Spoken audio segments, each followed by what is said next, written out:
em 2 Timóteo 3. Todos nós percebemos que as coisas estão muito mudadas. Nós nunca vimos tanta mudança nos últimos dias e nos últimos anos, como temos visto nos dias de hoje. Meu pai, que tem 78 anos de idade, ele me disse: filho, eu nunca vi tanta mudança nesses últimos 10 anos. Nunca vi em toda a minha vida. Meu pai passou, pela Segunda Grande Guerra Mundial, ele passou por tantos outros problemas mundiais e também nacionais, mas ele me disse que está uma coisa estranha. Esses últimos 10 anos no Brasil e no mundo tem sido muito, muito estranho. Paulo começa dizendo: sabe, porém, isto, que nos últimos dias, quantos acreditam que nós estamos nos últimos dias? Nesses últimos dias sobrevirão tempos trabalhosos. Você há de concordar comigo que é cada um por si e Deus para todos. Todos nós queremos Deus, as bênçãos de Deus, o mover de Deus em nossas vidas, mas nós não estamos mais interessados em ajudar, em abençoar ou de nos envolvermos com outras pessoas. É realmente cada um por si. Paulo, ele está falando de tempos trabalhosos, e ele conheceu tempos difíceis. Ele mesmo viveu em uma época em que os cristãos eram perseguidos, torturados e mortos. E eles eram mortos por causa de sua fé em Cristo. Eles eram devorados por leões famintos, quando não cerrados ao meio, ou por uma serra, ou até mesmo por 2 cavalos que eram colocados de lados opostos e partiam as pessoas ao meio com a sua força. Paulo, ele também viveu numa época em que os crentes, eles eram costurados com pele de carneiro, rente à pele deles, e largados no deserto, debaixo de um sol escaldante, para que morressem ou de hemorragia ou de desidratação. Também muitos deles eram colocados vivos dentro de sacos com serpentes, víboras venenosas, amarrados e lançados ao mar. Outros eram queimados vivos. Eles serviam de espetáculo nas arenas de Roma. E apesar de todo esse sofrimento físico, Paulo disse que nós ainda iríamos ver momentos mais difíceis. Nós ainda iríamos passar por tempos mais trabalhosos. Por quê? Porque Paulo não estava se referindo ao sofrimento físico, mas sim ao sofrimento espiritual e moral. A igreja nunca sofreu tanto sofrimento moral e espiritual como nos dias de hoje. Haveria um dia que os homens não dariam mais importância aos valores celestiais, mas somente aos valores físicos e materiais. Irmãos, este tempo já chegou. Quando os evangélicos eram apenas 3% da população, na década de 70 e também 80, eles eram respeitados em todos os lugares.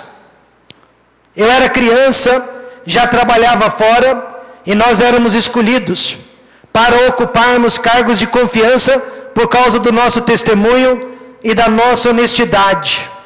Mas hoje em dia, há bancos que não dão empréstimo para pastores, e muito menos para igrejas.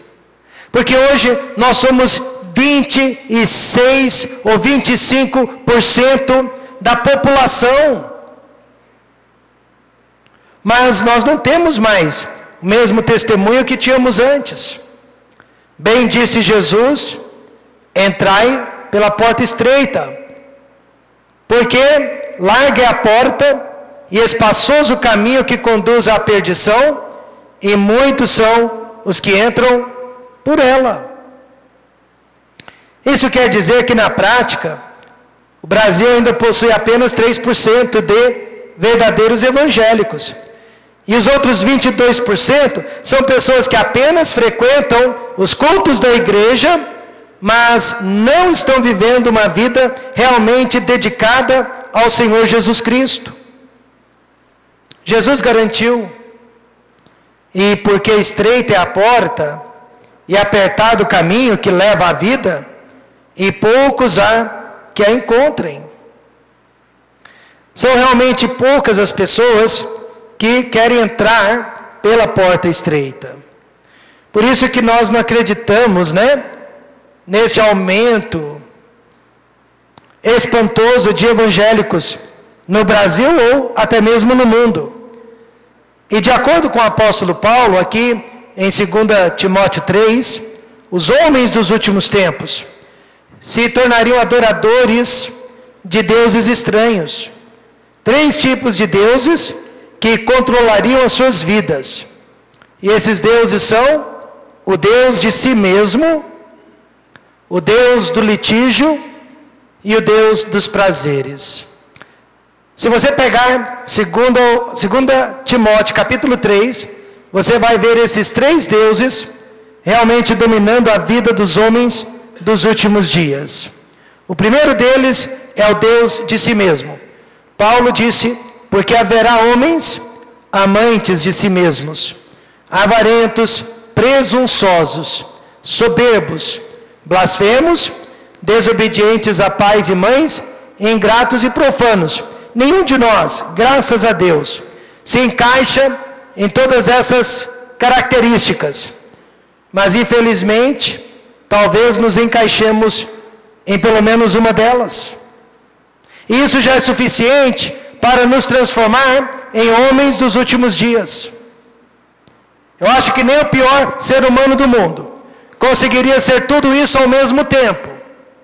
Mas infelizmente, uma dessas características talvez faça parte hoje de nossa vida. Mas pastor, sempre houve homens assim em toda a história da humanidade? É verdade, mas eles eram a minoria. Eles eram a minoria até recentemente.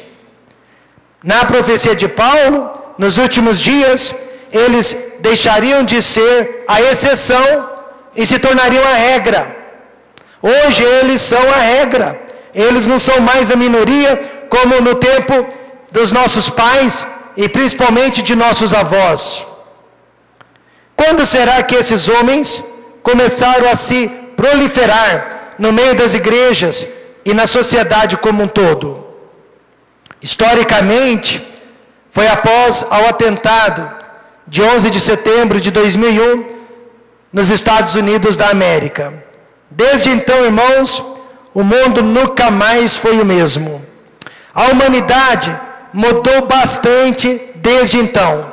Agora, nós não podemos confiar em ninguém mais. Nós não podemos mais confiar numa criancinha de colo. Nós não podemos mais confiar numa pessoa idosa andando de bengala. Todos nós passamos a ser suspeitos. Desde 11 de setembro de 2001, o mundo nunca mais foi o mesmo. Tudo mudou e as pessoas mudaram. O nosso próprio ministério. Você que está conosco desde o início, sabe que eu estou falando a verdade? Nosso próprio ministério TBM mudou bastante nesses últimos anos, porque as pessoas mudaram. Com certeza, estamos vivendo os últimos dias. Mas a boa notícia, Jesus Cristo está para voltar. Mas que tipo de Deus é o Deus de si mesmo? Veja a primeira característica dele. Ele é o Deus do egoísmo. Tudo gira em torno dele. Todas as setas estão direcionadas a ele. Ele não faz nada que não seja do interesse dele e que não seja para o proveito dele. Paulo usou a expressão amantes de si mesmo, que quer dizer priorizar a si mesmo acima de tudo e de todos. Eleger-se como a pessoa mais importante do mundo. A pessoa mais importante que existe. E eu posso dar um exemplo sobre isso. No final dos anos 70, melhor dizendo, dos anos 90. Eu espero que ninguém se lembre disso, a não ser eu. Mas no final dos anos 90, uma família que frequentava a nossa igreja resolveu fazer um aniversário, o aniversário do filho, justamente numa noite de sábado, durante uma conferência que nós estávamos realizando na igreja. E para piorar a situação, aquela família convidou toda a igreja para participar da festa de aniversário. E se a igreja tivesse ido àquele aniversário, teria sido um desastre para as conferências. Teria sido uma derrota para as conferências. Mas aquela família se surpreendeu. Todos os irmãos convidados vieram para a igreja. E só foram na festa depois que terminou o culto, depois das 10 horas da noite.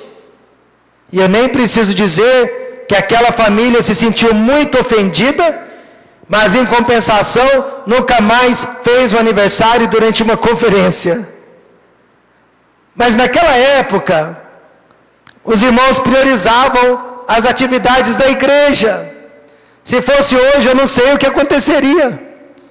Se fosse hoje, eu temo que grande parte dos irmãos iria ao aniversário e deixaria de vir à igreja. Se fosse hoje. Mas naquele tempo não. A nossa igreja, os nossos irmãos priorizavam as atividades da igreja, protegiam a igreja e, melhor do que isso, amavam a igreja. E eles estão aqui nesta noite e eles sabem que eu não estou exagerando. Nós éramos exatamente assim naquele tempo. Não era cada um por si, como nos dias de hoje, como acontece agora, mas eram todos pela casa de Deus. Havia muita consideração entre nós. Ninguém, e eu não estou exagerando, irmão Brito, ninguém marcava viagem de férias na época de conferências, ou ninguém ficava em casa num dia de confraternização. A nossa união era real. Hoje em dia, porém, a casa de Deus deixou de ser um lugar interessante e, vamos ser sinceros, ela passou a receber a sobra do nosso tempo, a sobra do nosso dinheiro e principalmente a sobra da nossa vontade. Isso se chama egoísmo ou egolatria, quando colocamos nossas necessidades e nossas preferências acima do reino de Deus.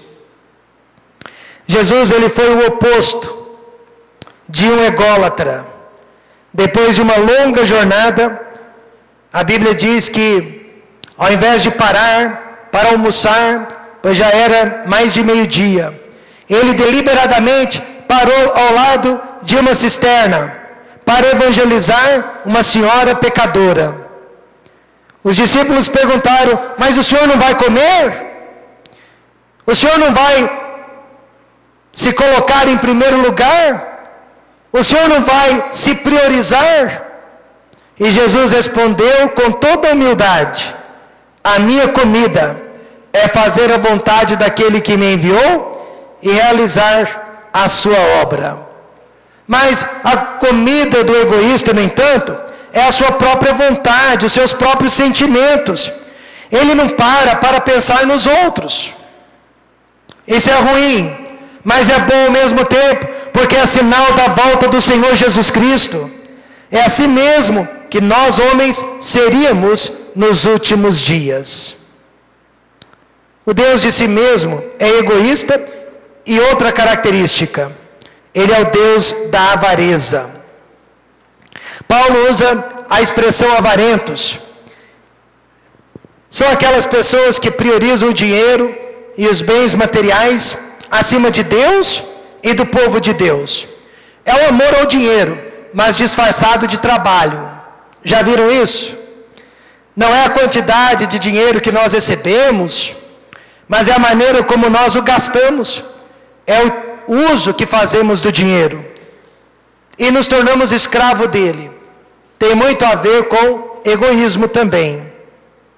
Você sabe, ainda agora mesmo durante este mês, a nossa igreja é sempre criticada durante o mês de missões? Eu nem vou perguntar, mas se perguntasse, quantos já ouviram críticas a respeito do que está acontecendo aqui? Muitos de vocês teriam que levantar a mão. Ou você ouviu, ou você fez a crítica. Mas a nossa igreja é sempre criticada no mês de missões. É criticada. Por quê? Porque pessoas não suportam pregações sobre dízimo ou sobre ofertas. Mas olha, não me leve a mal. Uma pessoa em adultério não suporta ouvir uma mensagem sobre fidelidade. O ladrão não suporta ouvir uma mensagem sobre honestidade. E você há de convir comigo que o avarento não suporta pregações sobre generosidade. Conheci um jovem casal que tinha uma casa exuberante, vários quartos, 2 suítes, piscina no quintal, aquecimento central, ar-condicionado central, água quente, tudo que você imaginar, jacuzzi.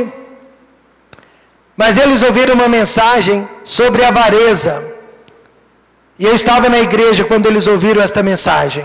Eu também ouvi, e eles foram ao apelo, se ajoelharam, tomaram uma decisão, voltaram para casa e colocaram a casa deles à venda. A casa era enorme, o IPTU era caríssimo, a manutenção da casa dispendiosa. Então eles resolveram vender a casa e comprar uma casa menor, ainda confortável para a família. E a diferença dos valores, eles doaram para missões.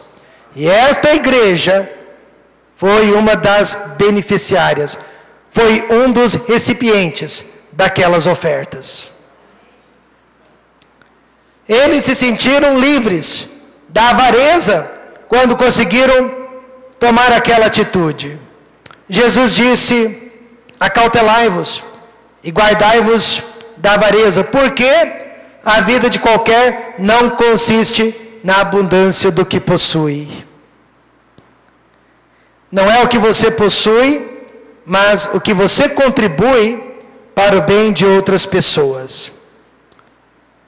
Eu tenho certeza que nós estamos vivendo nos últimos dias por causa da avareza. Um bom exemplo disso, irmão João Carlos, é o que aconteceu no Brasil entre 2005 e 2015. Houve um booming econômico no nosso país, não houve? Pessoas tornaram-se mais prósperas, mais ricas, mas não as igrejas, pelo menos não a nossa. Ao contrário, os nossos dízimos abaixaram, a nossa promessa de fé para missões abaixou. Apesar da prosperidade de todos nós, as ofertas abaixaram. Pastor, isso é ruim. Mas ao mesmo tempo é bom, pois mostra que nós estamos nos aproximando a cada dia mais do arrebatamento da igreja. Irmãos, eu vou ser sincero, eu estou pregando sobre isso, mas eu sei que a solução é só a volta do Senhor Jesus Cristo. Talvez a palavra de Deus transforme 1, 2 ou 3 vidas, mas avivamento coletivo, avivamento nacional, eu não creio mais. Agora, para mim, a única solução: volta, Senhor Jesus Cristo, Maranata, ora vem, Senhor Jesus. Eu não entreguei os pontos, mas eu sou realista. Eu não creio que haja cura para a apostasia. Nunca acreditei em cura para a apostasia. Mas eu acredito, irmãos, que Deus pode trabalhar na vida de alguns, sim. Porque o Deus do egoísmo, o Deus de si mesmo, o Deus da avareza, Ele tem sido muito poderoso, Ele tem sido muito forte, tem sido muito difícil resisti-lo, porque Ele é e tem sido o Deus deste mundo.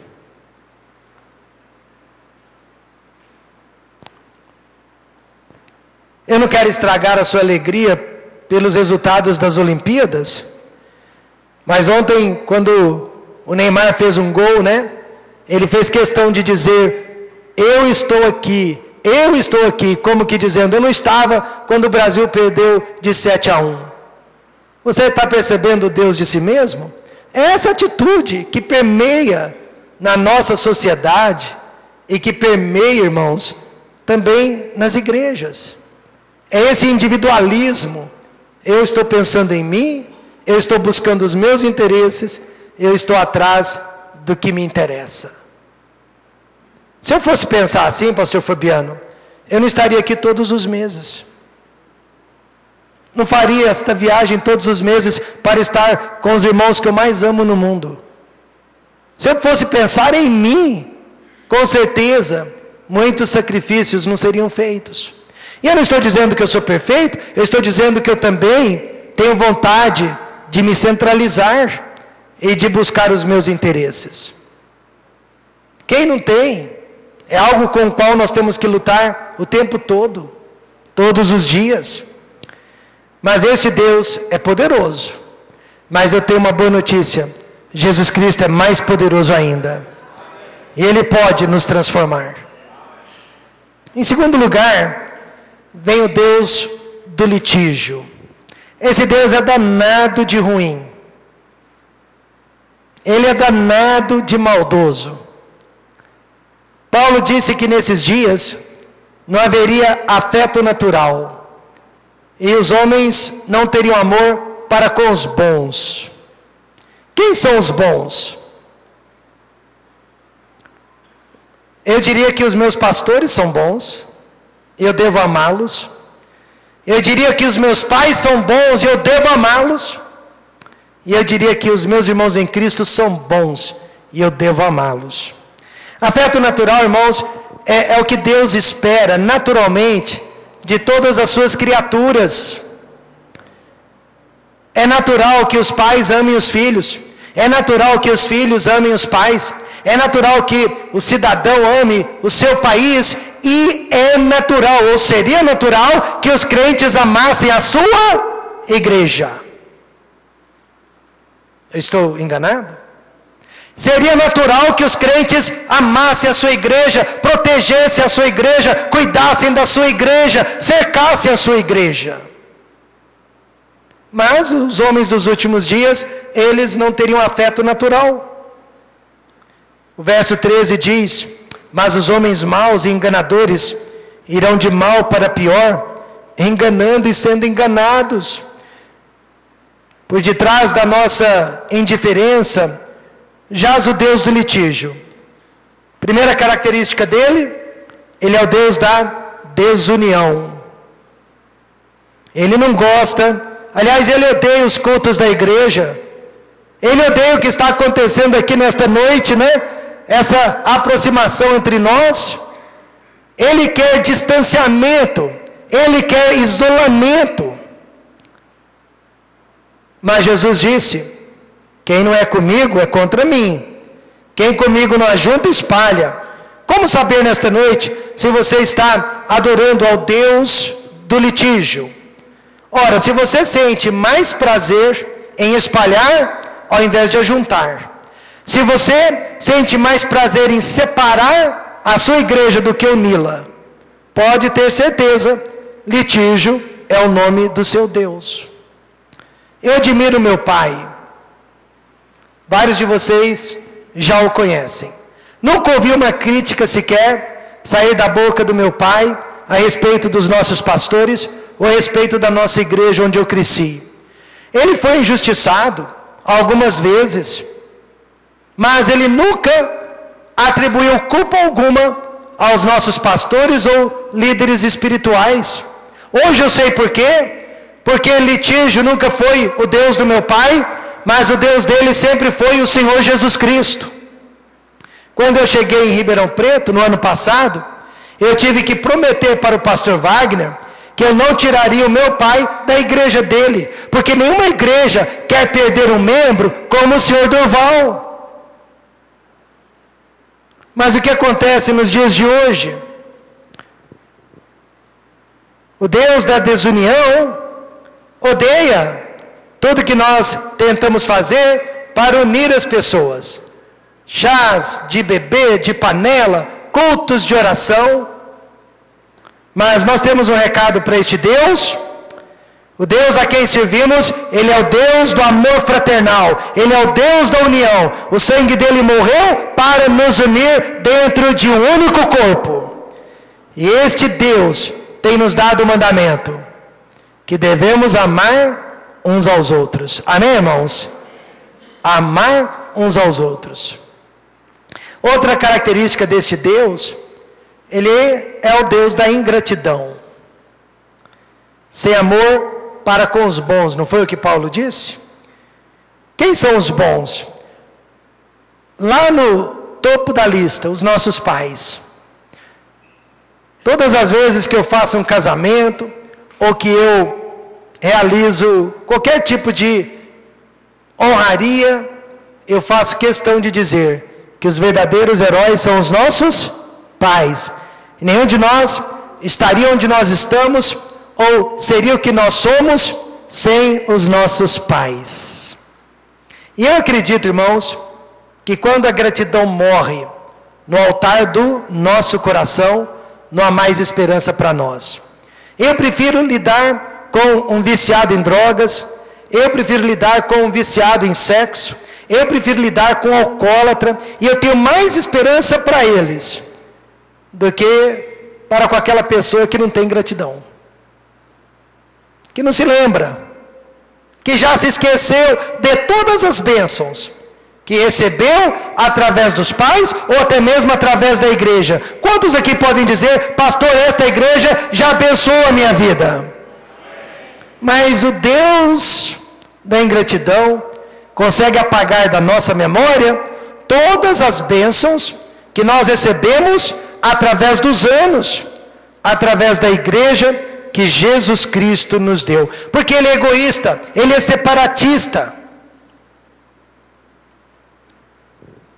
Eu acredito que quem faz um favor nunca deveria se lembrar dele, mas quem o recebe nunca deveria esquecê-lo. Porém, os homens dos últimos dias seriam esquecidiços. Agora em Ribeirão Preto eu estou descobrindo tantas coisas. Recentemente, Dona Maria e seus 2 filhos, Flávia e Clésio, estão na igreja há mais de 30 anos. E só recentemente eu fiquei sabendo como tudo aconteceu. Quando eu tinha 19 anos de idade, eu passei convidando criancinhas no bairro para a nossa EBF, Escola Bíblica de Férias. E eu levei os 2 filhos dela, Clésio e Flávia. Eu havia me esquecido disso, mas aquela família não se esqueceu, amém, irmãos? E elas estão hoje na igreja, eles estão hoje na igreja, e nunca se esqueceram quem Deus usou para levá-los. Infelizmente, o Deus da ingratidão, e agora eu quero que você preste atenção nisso, o Deus da ingratidão, Ele está esvaziando as igrejas, e Ele está enfraquecendo o ministério das igrejas, e Ele está apagando da memória dos irmãos todas as bênçãos que nós recebemos através da igreja. E eu quero que você saiba, nenhuma igreja na terra consegue resistir ao pecado da ingratidão. Por isso, todas as vezes que alguém ameaça sair da nossa igreja, eu apelo para o espírito de gratidão daquela pessoa, mas nem sempre ele existe. O Deus de si mesmo, o Deus do litígio, estão enfraquecendo as nossas igrejas. E por último, este Deus é famoso, é o Deus dos prazeres. Muita gente já se encurvou a Ele. Verso 4 diz, traidores, obstinados, orgulhosos, mais amigos dos deleites do que amigos de Deus. Preste atenção na palavra amigos. Significa aqui, neste versículo, amantes. Preste atenção na palavra traidores, que aqui, neste contexto, significa decepcionar, ou o primeiro a desistir. Nós somos amantes dos prazeres e, consequentemente, decepcionamos e somos, às vezes, o primeiro a desistir das coisas de Deus. Sem dúvida, esta tem sido a maior característica dos homens dos últimos dias. Nós os chamamos de hedonistas. Pessoas que vivem para o prazer, priorizam o prazer acima do dever, o prazer acima da gratidão, o prazer acima da consideração pelos outros. Não estamos falando somente de prazeres ilícitos, mas até de prazeres lícitos, prazeres inocentes, mas que estão ocupando o lugar de Deus em nossas vidas. Por exemplo, eu só vou à igreja se o pastor que estiver pregando for alguém que eu gosto, que eu sinto prazer de ouvir. Outro exemplo, eu só vou na igreja se o tipo de música que eles cantam e tocam é o tipo de música que eu gosto, ou seja, que me dá prazer. Outro exemplo, eu só vou à igreja se a temperatura ambiente for agradável. E nós estamos sempre tomando decisões baseadas no nosso prazer.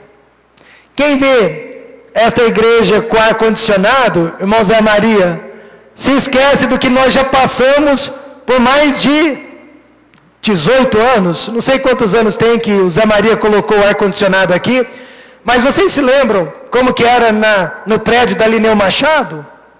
Eu não passava de 65 quilos, porque era uma verdadeira sauna. Eu me derretia, eu pregava depois de cada culto, eu estava molhado dos pés à cabeça, até o sapato ficava molhado. Vocês se lembram disso? Eu suava, feito um porco. Eu passava perfume de sobra, para não espantar a igreja. E não adiantava um lencinho, eu tinha que usar, era uma toalha. Mas eu era feliz, amém, irmãos? Eu era feliz. Sabe por quê? Porque nós ainda não éramos homens dos últimos dias. Nós ainda éramos compromissados uns com os outros. Nós chorávamos com os que choravam e nós nos alegrávamos com os que se alegravam. E nós éramos pessoas com quem os outros podiam contar. Podiam contar conosco. Nós não decepcionávamos, nós não éramos traidores. E nós não éramos amantes dos prazeres, mesmo porque o nosso prazer era ser uma bênção uns para os outros. Pastor Rômulo está muito saudosista. Eu estou que nem o apóstolo Paulo. Se ficar, quero dar frutos. Mas se for para a glória, vai ser melhor ainda. Irmãos, eu acho que eu não quero voltar mais atrás, porque aqui na frente eu estou vendo a volta de Jesus Cristo. E eu sei que para melhorar, tem que piorar. Paulo fala então sobre esse tipo de prazer, né? Que as pessoas estão buscando. Ele diz assim: porque virá tempo em que não suportarão a sã doutrina, mas tendo comichão nos ouvidos. O que é comichão nos ouvidos? Sabe aquela coceirinha prazerosa que dá nos ouvidos? E você pega o cotonete e limpa? Pois é, eu sempre gostei de fazer isso. Até aparecer uma médica geriatra na minha vida e falar que faz mal. Quem que perguntou para ela? Não pode ficar limpando os ouvidos o tempo todo. Precisa deixar um pouquinho de cera, é proteção. Não foi isso que a geriatra falou? Então agora dá aquela coceirinha e tá bom. Mas não é verdade? E Paulo, sabiamente, ele usa essa expressão, a coceirinha que dá nos ouvidos, que causa prazer. As pessoas hoje estão indo nas igrejas que dão prazer para elas.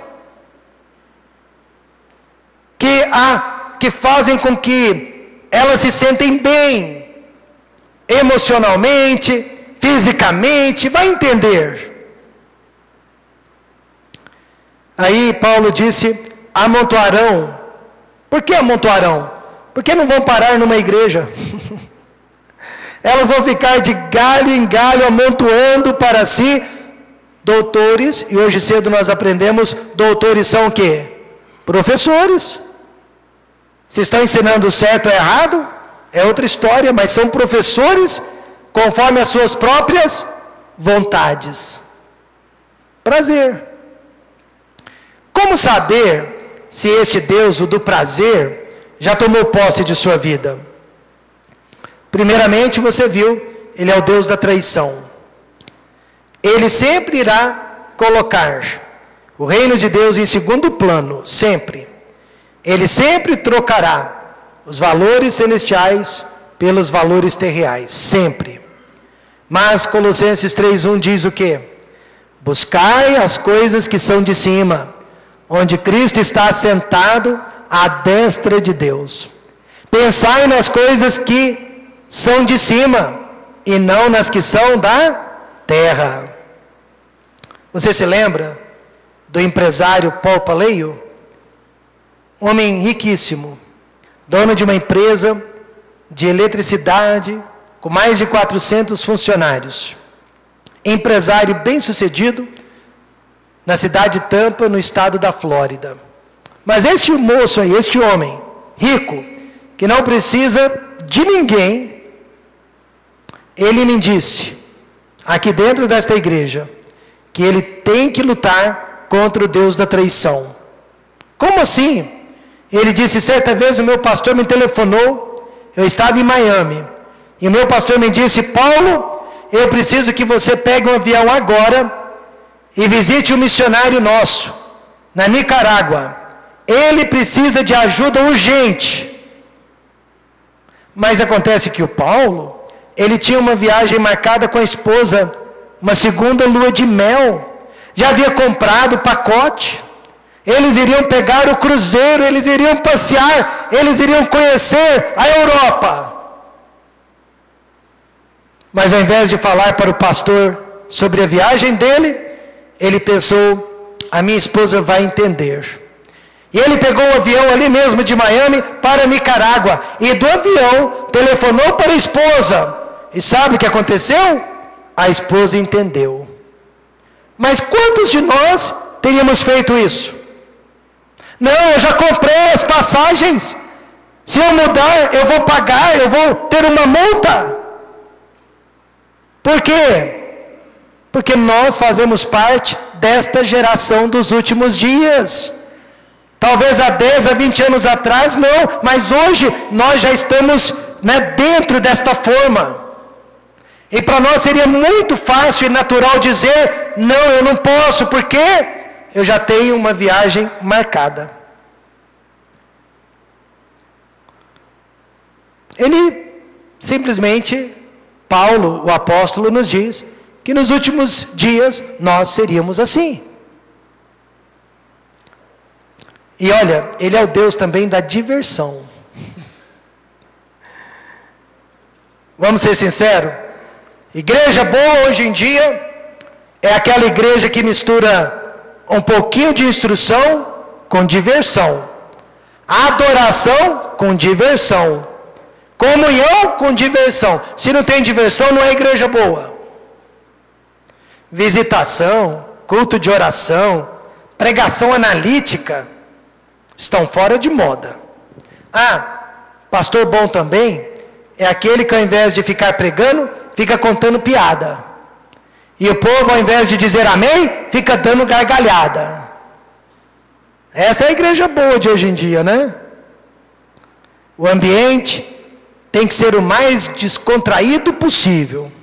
Nada de normas, nada de regras, tudo para que as pessoas se sintam bem. Como você percebe, nós realmente estamos vivendo nos últimos dias. Esses dias foram profetizados pelo apóstolo Paulo. Mas olha, eu e você não precisamos fazer parte dele. Não precisamos fazer parte desses dias. Na verdade, podemos e devemos ser diferentes. Como, pastor Rômulo? Está preparado? Anote aí. Abandone o Deus de si mesmo. Pare de determinar o que você deseja para a sua própria vida e siga os ensinamentos da palavra do nosso Deus. Segundo, anote aí. Abandone o Deus do litígio. Pare de procurar defeitos na sua igreja, nos seus pastores, nos seus irmãos em Cristo. E passe a procurar defeitos em você mesmo, para que você possa melhorar a sua pessoa e a sua própria vida. E terceiro, abandone o Deus do prazer. Não coloque mais suas férias, seus passeios, seu descanso e os seus hobbies na frente do reino de Deus. Por quê, pastor Rômulo? Lembrando que tudo que nós plantamos, semeamos hoje, amanhã iremos ceifar em nossas vidas e na vida de nossos filhos. Não vamos mais continuar vivendo cada um por si. Chega! Vamos voltar a viver cada um por Deus. E Deus sempre vai viver por cada um de nós. Este é o segredo da vida. Paulo disse, né? Se Deus é por nós, quem será ou que será contra nós? Eu tenho absoluta certeza que vale a pena colocar Deus em primeiro lugar. Isso não é coisa de religioso, não. Eu falo por experiência própria, mas é claro, porque nós temos um livro chamado A Palavra de Deus. Vale a pena priorizar Deus. Sempre Deus. Tudo que você imaginar, pergunte se é o que Deus quer. Faça tudo por Ele, para Ele, e você nunca vai se arrepender. Dias difíceis, pastor Fabiano. Dias trabalhosos, né? Mas eu tenho esperança. Eu vou dizer uma coisa para vocês. Se você conhecesse o que eu conheço do mundo lá fora, você diria o que eu sempre digo: nós temos ainda a melhor igreja do mundo. Se você conhecesse e visse o que eu conheço e vejo lá fora, você diria que nós ainda temos a melhor igreja do mundo. As coisas estão feias, elas estão difíceis. Mas Deus tem sido tão bom para nós e tem nos protegido de um tanto desses deuses falsos, chamado Deus de si mesmo, Deus do litígio, Deus do prazer. Eles já teriam nos destruído há muito tempo, se não fosse pelos homens e mulheres de Deus, que ainda não dobraram os seus joelhos a Baal. Que Deus abençoe a vida de cada um de vocês por isso. Vamos fechar os olhos, vamos orar.